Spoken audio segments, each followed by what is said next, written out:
Kiai Haji Wahid Hasyim adalah putra Hadratus Syekh Kiai Haji Hasyim Asy'ari. Beliau tidak hanya mewarisi silsilah dan garis keturunan Hadratus Syekh, tapi juga menjadi pewaris utama perjuangan dan spirit membela agama, bangsa, dan Jam'iyah Nahdlatul Ulama.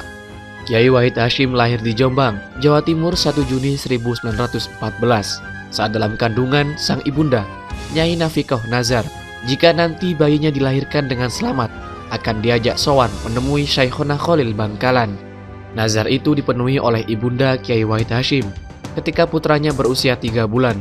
Sesampai di kediaman Syekhona Khalil, ternyata rombongan Nyai Nafikoh tidak diperkenankan masuk, namun juga tidak boleh pergi. Hujan lebat yang turun saat itu tidak membuat Bu Nyai Nafikoh beringsut dari tempatnya. Saat hujan makin lebat, Bu Nyai Nafikoh menaruh bayi Wahid Hasyim di beranda sambil membaca La ilaha illa anta, ya hayyu ya qayyum.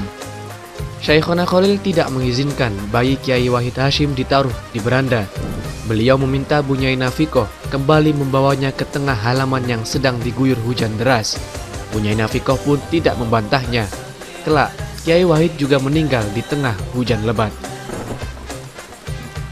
Kisah Bu Nyai Nafikoh dan bayi Kiai Wahid Hasyim sowan kepada Syekhona Khalil Bangkalan itu dipercaya sebagai penanda bahwa bayi Wahid Hasyim kelak akan menjadi seorang besar. Pertanda itu tidak keliru. Setelah dewasa, Wahid Hasyim muda telah menjadi pribadi yang maju dalam ilmu pengetahuan dan kemudian tumbuh menjadi sosok berpengaruh dalam sejarah berdirinya republik ini. Di usia 13 tahun, Kiai Wahid Hasyim muda mencecap pendidikan di banyak pesantren, antara lain pesantren Siwalan Panji dan Lirboyo Kediri. Sepulang dari Lirboyo, Kiai Wahid Hasyim muda belajar agama di bawah bimbingan ayahnya sendiri. Pada usia 17 tahun, Kiai Wahid Hasyim sudah mengajar di pesantren Tebu Ireng yang didirikan ayahnya. Setahun kemudian, pada 1923, Kiai Wahid Hasyim muda berangkat ke Mekkah, menunaikan ibadah haji, dan bermukim 2 tahun lamanya untuk menimba ilmu. Sepulang dari Tanah Suci, Kiai Wahid Hasyim melakukan banyak pembaruan dan perubahan di pesantren Tebu Ireng. Di antaranya, mengenalkan ilmu-ilmu umum dan modern. Di samping ilmu pengetahuan agama khas pesantren, Kiai Wahid Hasyim mendirikan Madrasah Nizamiyah yang mengajarkan 70% ilmu agama dan 30% ilmu pengetahuan umum. Dalam pelajaran linguistik, Kiai Wahid Hasyim memasukkan pelajaran bahasa Inggris dan Belanda untuk melengkapi pelajaran bahasa Arab. Selain itu, Kiai Wahid mendirikan perpustakaan yang melanggam majalah-majalah keislaman dan kebudayaan seperti Panji Masyarakat, Dewan Islam, Berita Nahdlatul Ulama, Adil, Nurul Iman, Penyebar Semangat, dan Pujangga Baru. Tradisi ini tidak ada dalam bagian tradisi pesantren sebelumnya, apalagi yang dibaca tidak hanya media milik kalangan kaum nahdliyin sendiri, melainkan juga milik organisasi-organisasi Islam yang lain. Aktivitas organisasi Kiai Haji Wahid Hasyim dirintis di Jam'iyah Nahdlatul Ulama. Di organisasi yang didirikan ayahnya ini, Kiai Wahid Hasyim pernah menduduki posisi sebagai Ketua Ma'arif NU pada tahun 1938.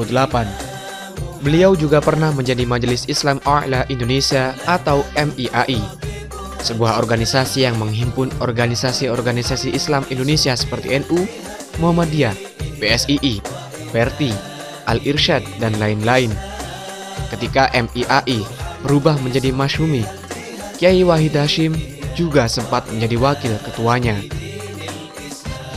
Dalam sejarah politik Indonesia, nama dan sosok Kiai Haji Wahid Hasyim mengharum bunga. Ia salah satu aktor penting yang membidani kelahiran Negara Kesatuan Republik Indonesia. Selain sebagai anggota BPUPKI, Kiai Wahid Hasyim juga menjadi salah satu anggota Panitia 9 yang merumuskan Rencana Dasar Negara. Peran Kiai Wahid Hasyim sangat penting dalam menjembatani pertentangan kalangan Islam dan nasionalis dalam proses pembentukan dasar negara Republik Indonesia.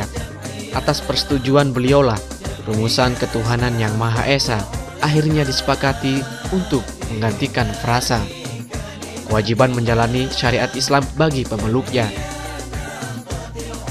Setelah Indonesia merdeka, Kiai Haji Wahid Hasyim dipilih sebagai Menteri Agama pertama Republik Indonesia. Jabatan ini Kiai Wahid emban selama 3 periode pada Kabinet Hatta 1949-1950, Kabinet Nasir 1950-1951, dan Kabinet Sukiman 1951-1952. Kyai Haji Wahid Hasyim berpulang pada 19 April 1953 setelah sehari sebelumnya mengalami kecelakaan di daerah Cimindi, Jawa Barat. Di tengah hujan deras, mobil yang ditumpangi bersama putra sulungnya Abdurrahman Wahid selip lalu menghantam bak truk. Kecelakaan yang merenggut hidup putra terbaik bangsa Indonesia. Kyai Wahid Hasyim meninggal di usia 38 tahun. Negara berkabung, masyarakat muslim dan warga Nahdien berduka. Ulama, guru, pemimpin, dan panutan mereka telah pergi. Kita yang ada hari ini hanya bisa meneladani apa yang dicontohkan Kyai Wahid, meneruskan apa yang diperjuangkan Kyai Wahid, dan terus berdoa agar bangsa ini terus diberi anugerah dengan lahirnya sosok-sosok luar biasa seperti Kyai Haji Wahid Hasyim. Amin.